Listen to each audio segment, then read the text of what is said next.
Ewe nawulidde sajja eggwagwa liri mu Lubaga division lyagambye bwe tugoba abatembeeyi ne tubasuuza ebyokulya tubireeta wano ekyo baki nalyo ne baliteekako n'engalo byalyo nti bwe bafubutula abatembeeyi bannannyini maali gye babasuuziza ne bakolima balitwala wano okujjako oyo omukazi owasanyi bebizi omu yayogedde ekyamagezi kimu kyenamulabyemu yagambye nti batusuulira nnyo abaana during Christmas why nti bamalaaya baba tebalina budde bw'abaana baabwe kuba yepiiki awa yepiikidde ekyoku kyayogeddemu ekirimu amagezi n'agamba mayite mbiwulira nnyo n'agamba nti abaana bwe bawummula baba balina abaana be baazala nga babatuma kusoma mu yunivasite ne badda mu bwenzi kati eritaddayo ewaabwe na mwana ewaabwe gyagenza okuliira Christmas naye madamu don't allow these Lubaga leaders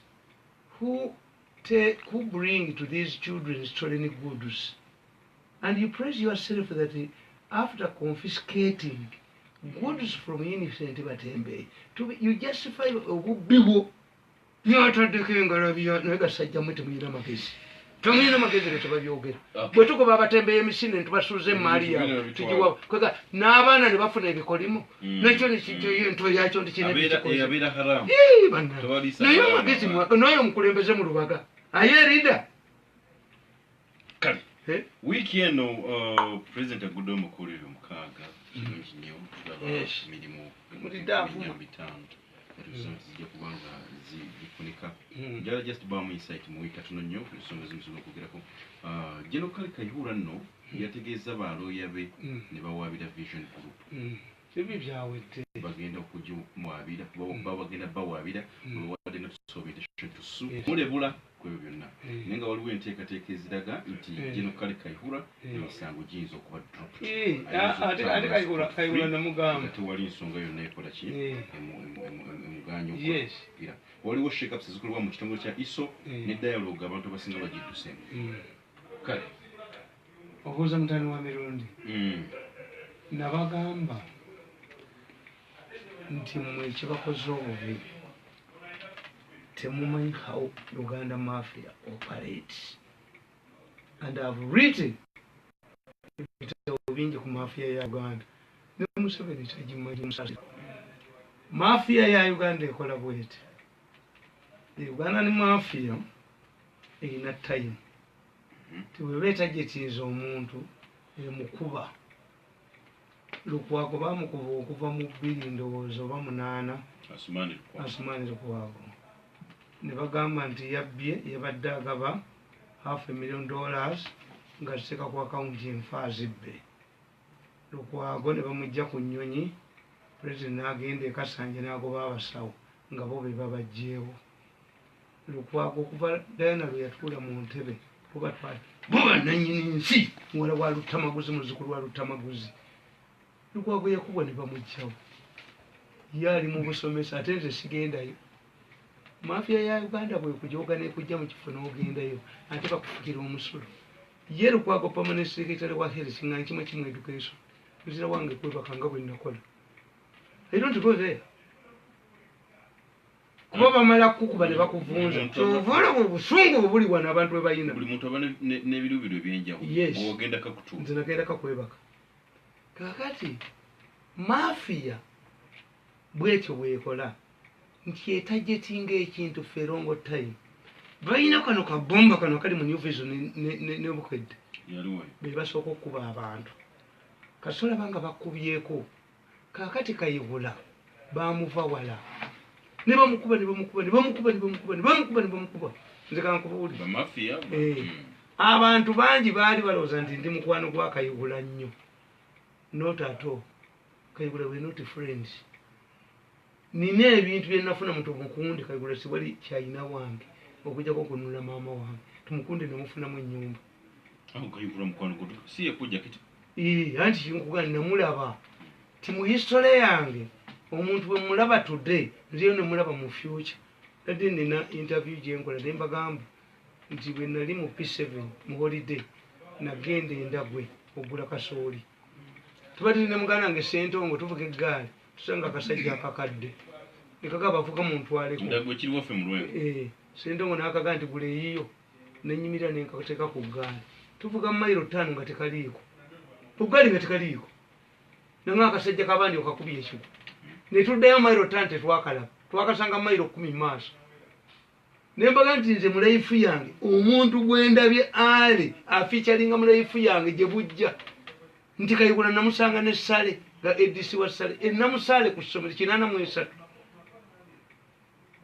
enkuba netonyanga essomero bali bikudde tekuli mabaati Kayihura yandita jaketi y'amagye n'ekikopo kyakyayi Museveni yalagira ani okununula nnyo Kayihura nagamba Kayihura ne mugandi gwe Kayihura togenda kukwata constitute cameras era nanyini nsi kamera ne bazitwala bamaze okubba embuzi bamukanyugira mibwa nange bwe bankola mubi mulegere mumulalu me ataje to nani kubatta bana mu the some police mafia ejoka bijozi kyebakoze Kayihura kyebali bagala okunkola kyebakoze lukwago bamala basente ne bazitwala nga bakuwanga bakuweweeza ko nali njabata ajeto niyo boyo mwana ni vizu tande bakajiji mutirewo kwanza fumula yabwe njimanyi kati Kayihura nga kamera bazitutte security cameras abakuweweeza ko ne balete moto kanada group comes bamwe mu kabiri satu neyinga yo kamera bazitutte billion baduse bamaze kubakona tekesoboka umata munne ndomutima gwange tekubisobola kubanga I studied this mafia.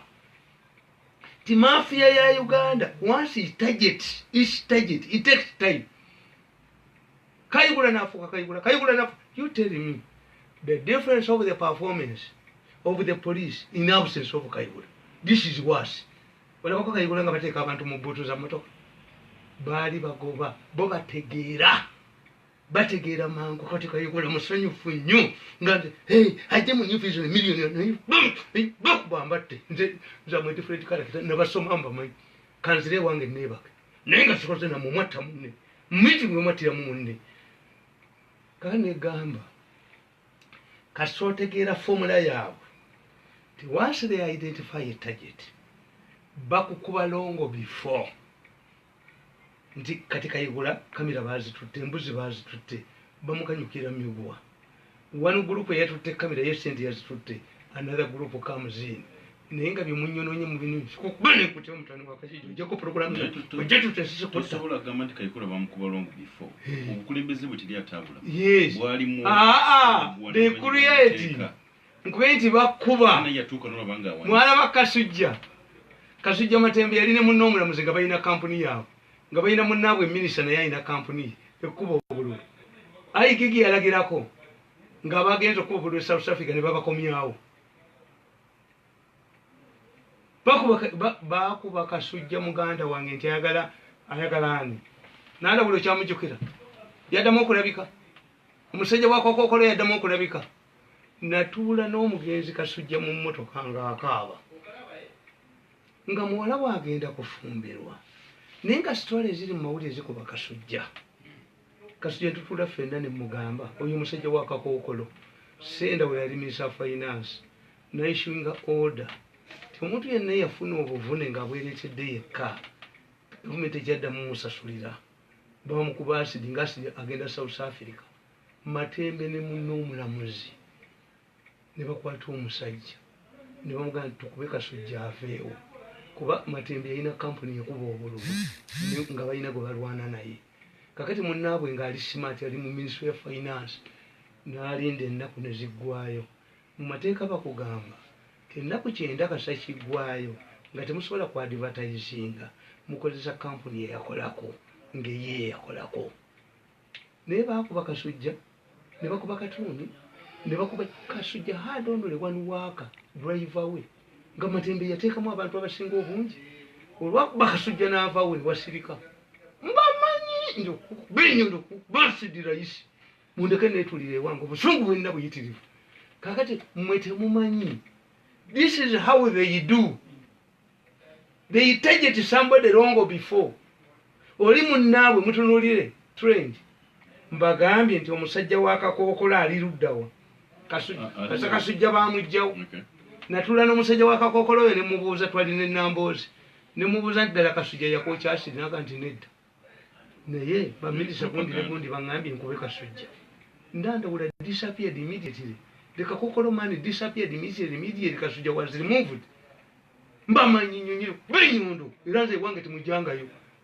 sisobola kudda mu government Kayihura Museveni alone Kayihura ayinza okwegerezebwa ya ate yali agirina embuzi bazitutte koti yamuteeka era kati musanyufu nnyo nagendayo nga musanyufu nnyo ngambira muzeeyi kati ndi musanyufu nnyo embuzi bazitutte bo batutte ssente nagamba Kasiime ono wa traffic ne mugamba nti tonyega ku mataala gali ku nguudo bannannyini nsi be bagenda ogatwala tonyega bajja bamututte bwe baba balina kye baagala balina media naye nze tetuliddamu mu ggulu mu nsi ne ku kabbuli mwekyo kutyamu munne tumuyinza kunkuba ne munyonona ne mugamba nti ate tuddemu tukole atewo mbeera mulalu emisana ekyo olaba oyo omukazi gwe bayita Mbeizi baamukuba pulezidenti yamuwa omulimu obwa minisita ne bagamba nti Mbeizi mulalu Pantiresi Mbeizi bwe bamukuba mu Red Pepper mulalu kasi ekifo ky'obwa minisita kyafa ali mu bwa palamenti. Where does the madness come in? How can you detain a mad woman in parliament? Tell you know,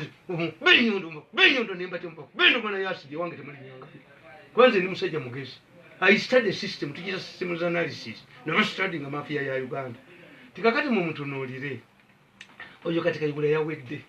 Temujja kulia musango kwa mvunana. Kamera vazi tutte batuse. Chogeza kugamba mirundi nti. Okuba Kayihura kuli konna ne biri bya. Yes, bali banonya bali bagala aleke kwota kusenteza. Balongo bifu. Ani azitutezo. Bazi tutte. Bananyini nsi atolo kayika gundi ne kwa bam. Bananyini nsi ne batula. Tebayina nso. Ntiro kwago was offloaded from a passenger plane to Kasanje. Ngate bo benyini balagidde abasawo bafewe Kasanje. Abasawo Museveni beyagobe Kasanje tebaliyo. Ate bali Tubula musisi ya duse musina yobujozi bwamuyitiddeko n'akibakuba baba. Because for you for tuchita twasoma political science tuchita systems analysis olumala okubba bo ne badduka ne bagamba mwembweko mwomba bane mbatanzi mu mwe formula ya munzi ye mundu musajja mutemu nnyo nyo bamuntu ne mutta yokubona bone zitakumu tekiri bere unsi mukabuli ne mugulu kuchane bakatugeza. But I cannot abandon him seven. You want to mean that could eat him Bakuba name, but Tomaso Kuba Mumudu Satete Munkoses, burning Mutu in Tanwakaji, a Jacob program, a Jacob Bamut. Nakanoka was fresh and a kaja, this man abuses him sick, and must sit a gun. What a train to your puss, what a train to your puss. Kakatum with a woman. Katago Vado get a bank of Gondia Jogedeco, or the Salwa Bank. Okunonyereza kwa bank nakawandika ebitabo bibiri nawandika nga Sudiri aseka mutebiri nempandika ekitabo kino ekisembyeyo nababo yalengamba abo baagala kubba Museveni bonna linda Katuntu natidde nnyo Katuntu yatabuse egeti banka zonna omusanvu ezaggalwa tefe yaliruddawo Katuntu yalirudda kakati bakomawo ku Tuesday Governor anyonyole antikamba bolire tetemeteriyo Governor Sudiru n'abalala bonna abali mu key players bonna baagala kufera Museveni I'm telling you what they want is to restore the Bakiga Bank.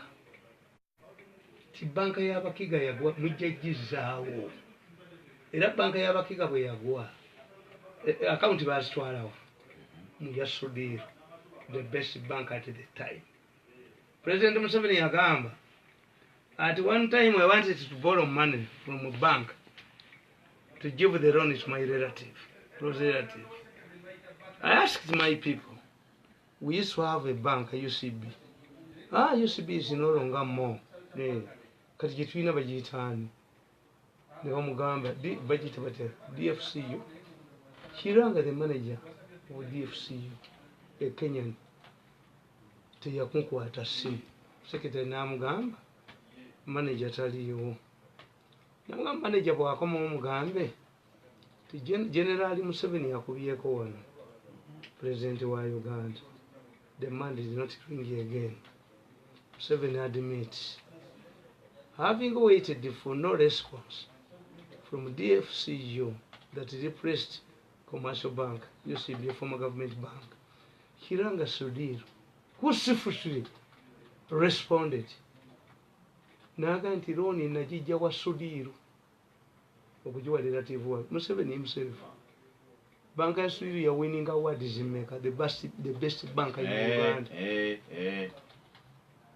Kakati bwe basuula banka y'Abakiga, National Bank of Commerce, ne baga nti mu Uganda oba mukyagala oba temukyagala, it is likely that the next president of Uganda will be a Mukiga.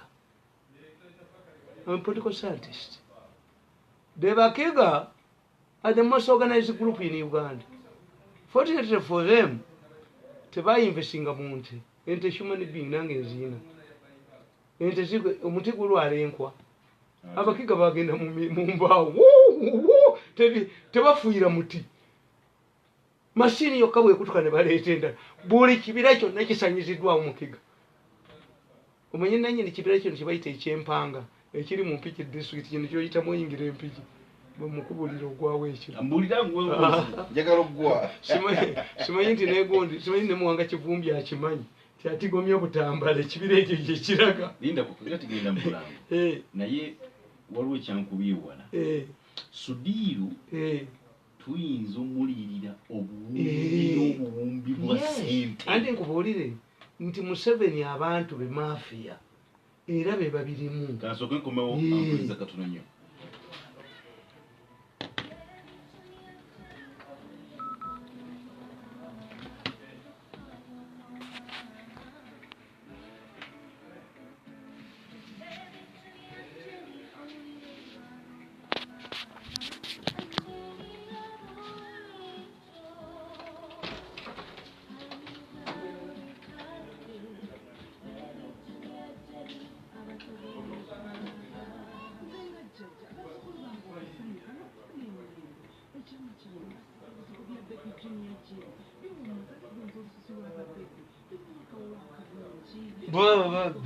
Kasaba kujoga nga badduka nga sente bazijjawo nga benyondo nenkwasa omutwe tekiribeera nja kuba ebiroka ewaffe ewaka nja kuba ebiroka mu mpale naye bano sidda mukola nabo nja kuba omwana ne mutiro nja benyondo oba asidi bano tebalidda mukunjoka mu laifu ya motta munne kati yakaigula bamukubye byawedde basente bazitutte eza kamera badduse bagenze kula mayumba bweru kati bamulekere njenku bane nkutira nku benyondo nengwaza omutwe ewange tembireetayo omwalita munne omwaliti nditira omuntu ewange nagenda waffe nja kukuba ebiraka mu mpale naye sidde mukola nabaana abo omwattirawo munne bakajiji ne mwasa omutwe tekiribeerayo ku nsi mu kabuli ne mu ggulu mwatta munne obujosi bwe balina obujooga abantu bamala okubba sente ngaate bakuyita benyondo nenkwasa omutwe. Yes, kwe tuli ku Pale FM kwe mtumishi. Amali kodi ngagondia. Petyo kinze nyombi Mahmud. Kakati njagala kusomera mukatabo kange ne kamba bulizi. Mbagamba nti mafia ya Uganda tukusifa kankubuuza. Okimanyi nti Besigye ayina Oluganda n'omuntu eyali mu kimuyita banking siba intelligence army. Besigye kiza Besigye. Okimanyi genda obuuza Oluganda lwa Besigye ne Kasami. Kasami. Okimanyi nti Besigye nga ategedde ti parliament egerera kutuusa ku banka FDC eyiwa obukiiko bwonna mu parliament nereeta Munyagwa nembaga nti abange ku kyalo kuzeeko ababbi omwami w'ekyalo weero sinagandi mujja amakufulu ku mayumba ojjawo naye Besigye musajja mwekaba bakuba tiyagaasi eggulo nabadde mu university ekyambogo olwamaze okwogera abaana bonna ne bafuluma be baataddewo neyayogedde Kidega yayogedde lwakubanga wendi immediately I left the students left. Why? Mbabuulira they hear me, they listen to me. Nembaga bana basajja babazanyira ku buwongo temukubwa tiyagaasi wabwereere. Immediately Besigye detected that parliament was going to debate this banker issue. Besigye dissolved obukiiko bwa parliament. We were served by the speaker who said this must complete their term. Kwabesi is an interested party. Besi is sustained by mafias. He's an agent of mafias. Tell me, omanyiti kati muchifo kya Katuntu wali badde wana. Muchifo kyono omukyalo ono omwirani. Ekufuru, nojjako ekufuru nga kukyalo kuliko ababbi. Noga nti omukwasi wa goal katuleete stadi oli Paul yakwatanga goal nga tugenda mu World Cup. Nti munyagwa. That exposes Besigye. Lwaki abakubyatiya gas? Lwaki abantu bakwata emboko ne bakuba Besigye n'adduka? Ne bagambye abaana nti babakubatiya gas nze bamunkuba. Abaana bange bamubakuba. Bo abaana bange mbabuulira nti these are mafias, these are cannibals fighting over cops. I'm not a cannibal. Nti Besigye ayiwa obukiiko bwa parliament. By the time this bill ejje mu parliament okuteesa ku Bank of Uganda ng'abafudisa abaliko yabajjako dda. Yali akola interest zani Besigye era kimuteerasi. Nti by this time okuteesa ku Bank of Uganda Munyagawa ye yali baddewo ne Kasibande. It exposes Besigye. It exposes Besigye. Besigye is part of the problem in this country. Muntu yenna wagira Besigye. Omwana wange nawagira Besigye. Mukubesa singa akomye.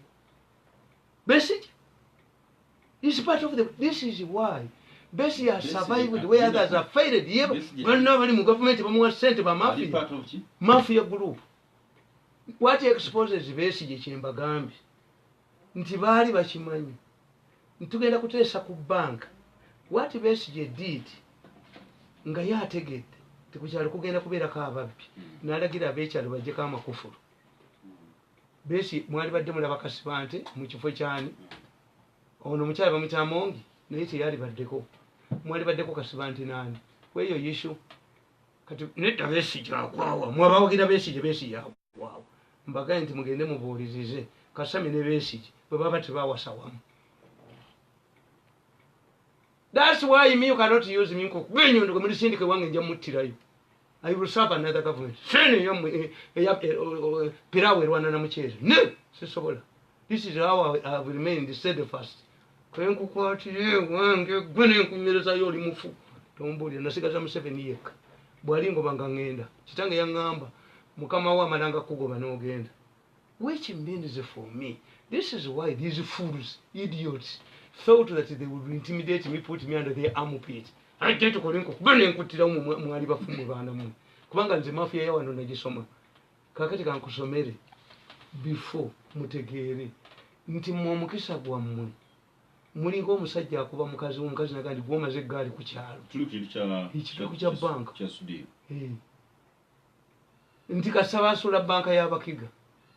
Nibagitwala ewa Sudiri. Katunyo okutunga kutusudiri. Unafiza nnyo Besigye abantu banyiivu.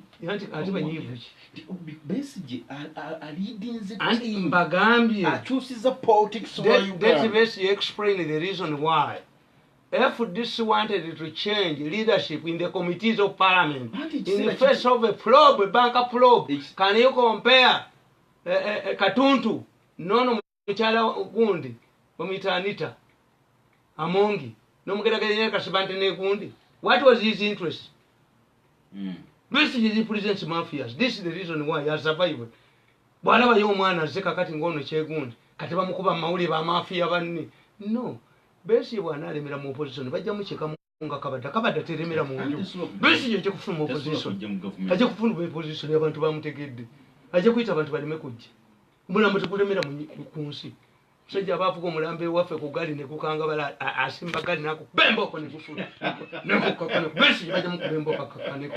Temutuyita basiru. Some of us are intelligent. Besigye bajja mukyeka mu nga kabadde afuluma opposition. Kati alaba kyalenga akugumuka. This is why for you don't not use the media in Uganda does not give publicity to Mukisha Muntu. They have now directed the focus on Besigye again because he's their agent. No, Besigye tena media coverage. Besigye organizes a mega project. Yamule maluli ajire tumukube. Ayingire kibuka bomba mwaso omuntu ogwo. Ayingiremu. Kati kyoga nti Besigye takyakola mawulire. No, kati gwe bakozesa in the face of Kyalenga, in the face of Mukisha Muntu, atayina interest mu kati bamulese bamukomezaawo ekite ekitava ku ssengejjero kabadde ateremera mu nju bagikiikamu mu luggi bamufulumya opposition. bamutegeera. Use another person. Mugisha muntu naye atandise okulikulutinga abantu. Atola bamuwa publicity. Bese to make a demonstration agikole bamu. Bempali Kuba Mugisha tamanyi bukodi bwa bali sibaabwe. Abali mawulire. Ate nabumba sasa mya mufumiddebu. Mvire fumiddebu. Kana katabo kalaba ino magazine ogiraba. Nagiwandika dde. Museveni's government in big trouble. Ya mwaka ki? January 2017. Yes. Za mufumiddebu. Nina magazine za ina mawulire. Nina printing press. Umuntu yenata ali mu politics nga tayina mawulire, tayina kyalina. Nekataga nakimugamba nekayigula nakimugamba. Ndikakati babadde batwala kasekende. Kasekende kubatwala no. Kasekende investigations. You people. Why Kabire inokuba ne sente nendala etalina? What is it a crime for Kasekende to have money? But his boss, the governor, should have money. Natuliyenda Luiso bwati nga agamba president. Mirundi alina gundi 4 billion kwa account ye azijawa. Anti agenda asaba abantu sente ntigwozi mutumi ngani. Yazisaba BMK. Nagamba president nti yonna Luiso yavoma ngu musomero tumanyi mathematics nina 5 billion on my account. It's not 3 as she says. How 5? Ngani yazikuwadaji BMK. Anti yakanti nsaba abantu. It is a right for others to have money. I'm a Catholic. But the Catholic Church is only a Catholic nun and a brother who take the vow of poverty. I never took a vow of poverty. I have to make money like you. Oh, use the Mirundi cannot have money. Mumuzijawa. Mwajanazo. Why is it a crime to investigate deputy governor? Muwanga bwabakika buli mukika azalibwa ne sente mulaka kujoka abantu namwe bachiga bachikulembera mwecho ati kyenkubulira mukasekende aigijjamu nolwekyo lyano zayogera kyamanyi mbunegana. The only thing in the politics we deny, a positive thing we deny in the politics is HIV positive.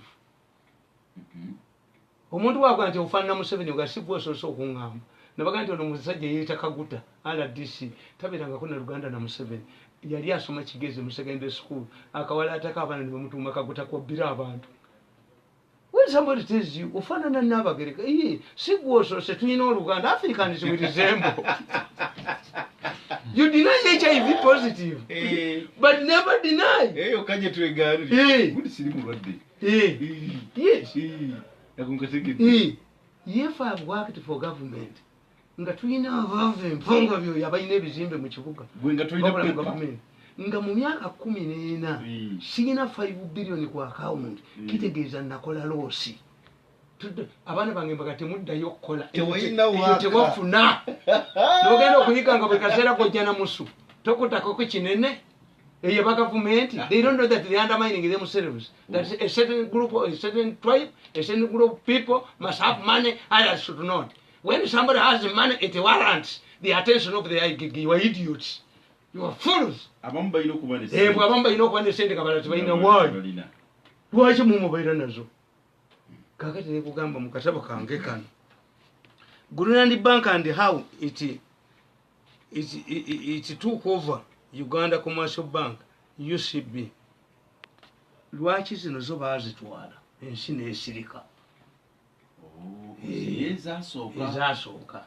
Nabagamba, like any other mafia engineered projects, the plan to take over Uganda Commercial Bank was properly executed. Those involved in this sale fronted to 2 banks in a plan similar to the Etau Mukono Katosi Road saga. The companies shared almost the same identities: Westmont and Asia and Westland Land. Westmont Asia is a Malaysian company which owns several banks in Asia. Westmont Land was registered as Kenyan-based, however, accompanied him on that trip to Asia. Probably to ascertain the proof of this matter, he directed the then Minister for Presidency, Dr. Rukakana Rugunda, to pick 2 journalists, a male and a female, that would accompany the president on a trip to Asia. But unfortunately, the trip never materialized. Bwebali batunda UCB, basoka ne babagamba, UCB must be capitalized for sale. kuba ababaka ba parliament baali bajeewe bamutera ku tteefu. President Museveni bamutika mu nnyinyi n'agenda e Malaysia nga yalowooza nti Westmoon Asia gy'agenzeeko. N'atugamba nti mbawadde bannamawulire babiri baali balowooza omukyalo mulala yafa nange tumwakampanyingi. Lugunda namusabye tikiti yagimpa yanga ndugu ebyo tubireke. Museveni was put in a plane to Malaysia when the actual buyer of Uganda Commercial Bank was Westmoon Lands, which belonged to Moi. Maya. Mafia ekola. Yanerega, mafia yanerega. Mafia monerega mwe omajja kutamuni. Kwa mali syndicate bange nja kumutira. No negotiations. Okugitunda. Tunda. Bagaze gula bank abantu bonna baswami. Bamanyi Museveni kyatunda takimanyi bamuzizedde. Kigundo yagenda ne yewola sente. Banka eri capitalized. Yewola sente ng'omuntu. Sente yazijja mu wantu. Tuba anti bulira.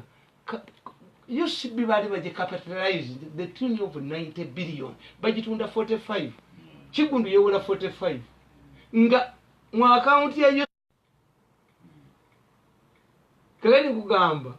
Nti bano bate manje batunda. Ya Museveni nga beyesiga baferi. Batwala ki? UCB. Chigundu bought UCB immediately. Chigundu olwagula UCB. Yena atandika okukozesa assets yali alina nga yeewolayo. Yagula Local View hotel etololo nga ekola lunaku lumu yali ya Uganda Hotels. President wa Uganda lwasinkanye wa Kenya n'agigula milioni 4.5. Omuyi sente zeyagira n'addira n'agula gundi eno bookshop eyaba abidandi. Gundi oyo omusajja omuyi kintu musoke muwala we yafumbirwa muganda oyo omuvuka akola awandika mu monitor ono batwala Nairobi bamuyita batyo oyo gumuwane nnyo timugezi nnyo mwamwananga ne mwene mwanze sekabasa sibalavamu Onyango Obo.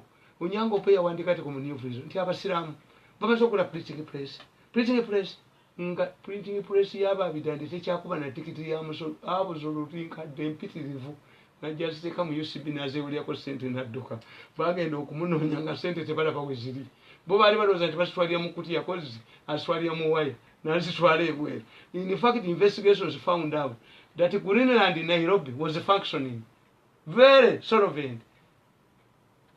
Greenland Zanzibar solvent. Greenland Dar es Salaam solvent. Sente ezibutwalako bano nga balowooza mbu bazitwalira mu bikapu. Kigundu yali yeyigaza online money. N'abakuba n'abateekawo. Museveni baatula nabo bafe. Ne mutuuza president w'eggwanga mu mutwale Malaysia nga company yemuguza UCB ya Kenya. Amini wakuba amasasi. President w'eggwanga n'asanga gundi ono omusajja wa Mobuzi yani. Namugamba nti wayi balunywa. University Eliyesia amuzeeyi wangoba. Wali yani? Nti wali ono computer wizard. Amini n'atakuba amasasi. Amini bakugamba nti gundi lifuti ya musiba amasanyalaze gavako munaire maso ng'alimu n'omwana we gwe yayagalanga ennyo ne mukazi we Madini naye lifuti bwe yeggula tewali yasigalawo nga mulamu. Amini n'agenda kugulawo factory y'omunnyo ey'Ekaseese. Abaganda bayimbanga tulisisinkana ku nnyanja y'omunnyo simanyi egenda ey'Ekaseese eyo ng'Abaganda babiyimba. Omanyi omunnyo gaba mazzi. Kati omuzungu najja Idi Amini wano n'amugamba amukoledde factory y'omunnyo ng'olutugujja Somali. Naye Amini agenda okulambula factory nga pipe amazzi gagiradda kuba pipe z'omunnyo tezibeera zino za gundi. Naye Amini we yabuuza nti yinginiya ni nani? Oyo omuzungu yayitira mu National Park okuyinda Congo. Amini mu 75 ne bakola oluguudo lw'Ekatwe nga luye best Katwe road naye best. Yinginiya yalukola Muganda akyaliwo nakati mumubuuza nja mukubuulira. Amini agenda okulambula oluguudo nga teruliko drain yayambalaga mu boots.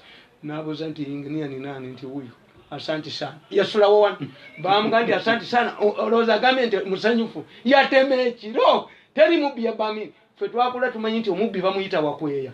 Wakweya bamuwa ssente okugula eddagala ebweru n'atadda. Amini ng'omubba n'osigala wano. Nga we nani? Mugenda ne mulowooza nti abasajja bano baali basiru. Musitaafu adirisi yalambula amakolero nga pulezidenti walambula amakolero nebamugamba foreign exchange asudde amakolero ga Uganda.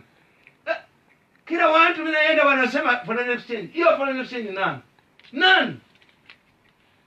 Foreign exchange nani? Namuganda foreign exchange sente zebwe. Kati komita musiru. Yekya yakalukula bo yali message government yabwe. Amusaleko omuntu. It is concern not stupidity. For us one analyze things. Musafa this was not a fool. Egwanga yalilina ku mutima. Ku mutima. Bulijenda ka foreign exchange. Ne president yavumya aba investment authorities. They are fools. They are what?